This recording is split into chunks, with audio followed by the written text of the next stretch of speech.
right, guys, welcome back to the channel. Today we were looking through the news and I actually spoke to my first client of the day, and she was asking me about gold. Is it a good time to get into gold? And I noticed, gold prices have been hitting all-time highs. It's like at 2,300 per ounce right now, which is the highest it's ever been, and that got me to thinking, because she did ask about, should I now invest in gold? And in the past, I've actually had clients, especially during 2022 when the market was going down, I had clients who wanted to sell all their stocks out and get all in on gold. They wanted to just convert their whole portfolio to gold. They were getting these like pamphlets in the mail, and people were calling them to start investing in gold. But here's the thing. So right now, we got an environment right now where gold is at all-time highs. Stocks are at all-time highs. The S&P 500 is at 5,200 right now. And then we got Bitcoin at all-time highs. We got record profits within a lot of corporations. Yeah, some layoffs, but those are normal during bull markets. But so here's the point. For those of you who might be thinking about, the market's a little too volatile, I should be in gold. Gold is something that, is never going to go out of style. People wear it. People transact with it. It's been used as a currency for thousands of years. Here's the problem I have with gold, especially if you're thinking, whether I should invest in gold or stocks. The problem here is gold historically does not outpace inflation. If you know about inflation, it averages 3%. What that means is that prices rise on average 3% per year. That's an average, right? Some years like 2022, 2021, inflation was much higher. Other times inflation can be a little bit lower, but on average over the last 100 years, inflation has been 3%. The point here is gold does not actually increase on average over long periods of time. Gold does not increase higher than the inflation rate. It has its moments like 2022 where it beats inflation, but those are short periods of time scattered over, years here and there. So most of the time, if you look at the long-term chart of gold, most of the time it's actually underperforming. It's actually falling in price. So what happens is people call in and they say, hey, I want to sell all my stocks and I want to go into gold now. The problem there is gold is it's a piece of metal, right? It's a shiny rock.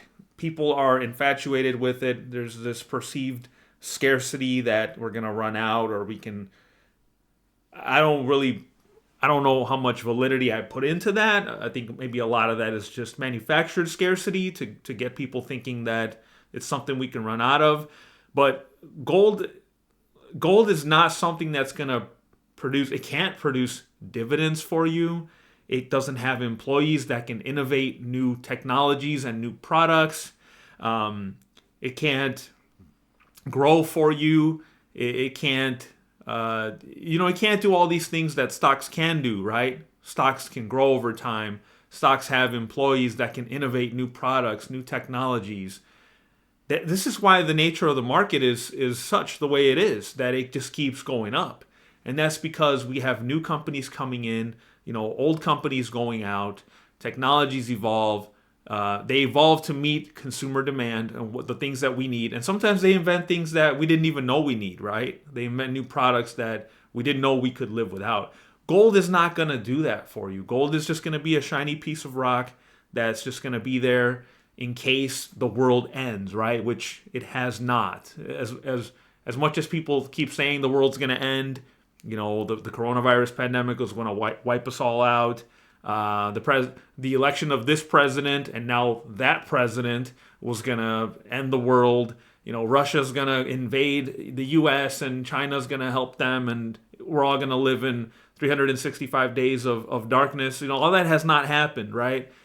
And that's just recent stuff, right? That's not mentioning all the other stuff in the last 10, 20 years that was supposed to end the world but didn't. Those are times when gold shoots up in price. That's when people get interested in buying gold. But gold is nice to have, but think about it. If you're going to hold physical bars of gold, you still got to pay insurance costs. what if someone breaks into your house and, steals your gold, things like that. So there's a lot of things to worry about with gold. Another thing is, gold is not bad. I'm not saying gold is bad. You shouldn't hold gold or any other kind of precious metal, but how much should you realistically have in a broad, diversified portfolio? So if you think about what a broad, diversified portfolio is, it's it's all your asset classes that you own, right? You own some stocks, you own some bonds, you own some crypto, you own some commodities like oil, gold, silver, things like that. So how much should you allocate to gold?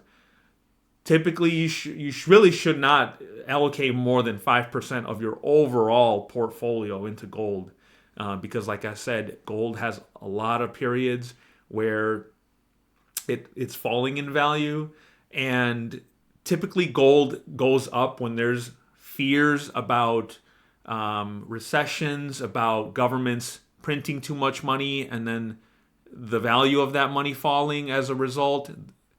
When there's geopolitical conflicts like wars, all that's actually happening right now, which is it kind of makes sense that that's why gold has gone up in price so much lately. So if anything, gold should play a role in your portfolio to where you own stocks and bonds and all the other things.